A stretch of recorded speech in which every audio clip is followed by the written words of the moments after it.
बिस्मिल्लाहिर्रहमानिर्रहीम। अज़ीज़ान मोहतरम, जे त ही दौर हले पियो जबर ऐं ज़ुल्म जो दौर, त हर इंसान चाहींदो आहे त मां अल्लाह के पसंदीदा बंदो बणिजी वञा, यानी मां अल्लाह जी रज़ा ख़ातिर कम कयां, मां अहिड़ो बणिजी वञा जो मां दीनदार थी वञा।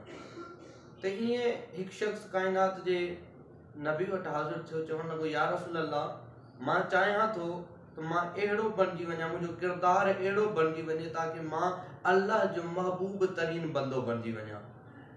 त मूंखे अहिड़ो को तरीक़ो ॿुधायो, अहिड़ो को कमु ॿुधायो जंहिंजे ज़रिए मां अल्लाह जो महबूब बंदो बणिजी वञा।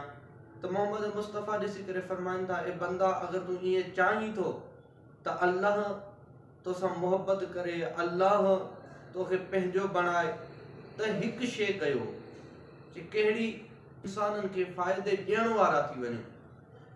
यानी ॾिसो त को ग़रीब आहे, को मिसकीन आहे, अगरि उनजा हालात तंग दस्त आहिनि त तव्हां उन्हनि जी मदद कयो, उन्हनि जी इमदाद कयो।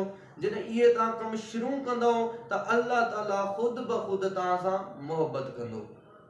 ऐं इहा सीरत मोहम्मद मुस्तफ़ा आहे। जीअं अल्लाह ताला क़ुरान मजीद में फरमायो आहे, बिस्मिल्लाहिर्रहमानिर्रहीम, कुल इन कुंतुम तुहिब्बून अल्लाह फत्तबिऊनी। ऐं मुंहिंजा महबूब नबी, तूं पंहिंजी उम्मत खे चई ॾे, कुल इन कुंतुम तुहिब्बून अल्लाह, अगर तव्हां अल्लाह सां मोहब्बत करण चाहियो था त फत्तबिऊनी, बस पोइ मोह रसूल जी इत्बा कयो। हाणे इत्बा कहिड़ी शइ में कयूं? काइनात जे नबी फरमायो त तव्हां अहिड़ा बणिजी वञो जो माण्हुनि खे तव्हां मां फ़ाइदो पइजी वञे। इहा ई त सीरत मोहम्मद मुस्तफ़ा आहे। काइनात जे नबी फरमायो, ॾिसो, अगरि कोई यतीम आहे उनखे खाधो खारायो, कोई यतीम आहे लिबास न अथसि उनखे लिबास पारायो, अगरि घर न अथसि त उनखे घर ठाराए ॾियो। यानी इहा ई सीरत जेका अहल बैत जी आहे, जॾहिं असां इन ते अमल कंदासीं त हाणे फ़ाइदो कहिड़ो मिलंदो? अल्लाह ताला क़ुरान मजीद जी इन आयत खे अॻिते फरमाइनि था, वयुहिब्बुकुमुल्लाहु, जॾहिं तव्हां मुंहिंजे महबूब नबी मोहम्मद मुस्तफ़ा जी इत्बा कई आहे, उन जी पैरवी कई आहे, हाणे तव्हांखे मोहब्बत करण जी ज़रूरत न आहे, बल्कि काइनात नबी छा, काइनात जो अल्लाह छा थो फरमाए, वयुहिब्बुकुमुल्लाहु, हाणे मां अल्लाह तव्हां सां मोहब्बत कंदुसि।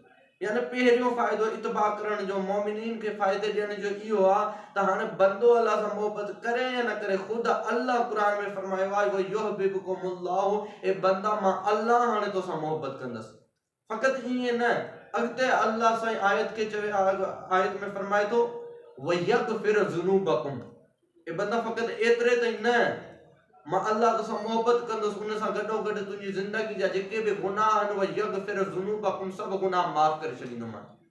हाणे ॾिसूं असां छा था कयूं। हाणे असांजे दौर में, दौर हाज़िरा में ॾिसो, अगरि दौर हाज़िरा ते गुफ़्तगू कई वञे त जिथे जिथे ज़ुल्म जी इंतिहा बणिजी वई आहे।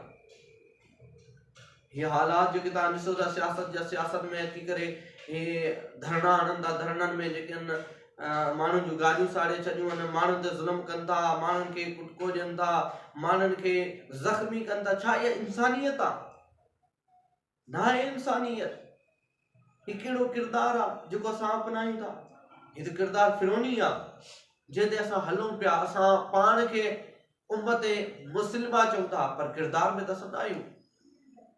अहिड़ो किरदारु बर्पा कयो आहे जो हर माण्हू खे असां मां तकलीफ़ मिले थी। पंहिंजे अल्लाह खे राज़ी न था कयूं, माण्हुनि खे राज़ी कयूं था वॾा। इंसान पंहिंजे पाण खे एॾो मज़बूत बणाए, एॾो हिकु नमूना अमल करार ॾिए जो दुनिया उनजी मिसाल ॾिए। त कोशिश कयो अज़ीज़ान गिरामी, अल्लाह फरमायो फत्तबिऊनी, मुंहिंजे महबूब नबी जी इत्बा कयो, जीअं उन चयो आहे उअं ई कयो। कीअं कयूं? असां ग़रीबनि सां इमदाद कयूं, उन्हनि सां हमकारी कयूं, ऐं नेकी जा कम कयूं, बुराई जे कमनि खां रोकियूं। मक़सद इमाम हुसैन अलैहिस्सलाम छा हो? क़द अक़ीमुस्सलात व आतु ज़कात व अमरतु बिल मारूफ व नहा अनिल मुनकर, यानी अमर बिल मारूफ कयो, नहा अनिल मुनकर कयो, नमाज पढ़ो, रोज़ा रखो। इहो ई त मक़सद इमाम हुसैन अलैहिस्सलाम आहे। असां काॾे पिया वञूं?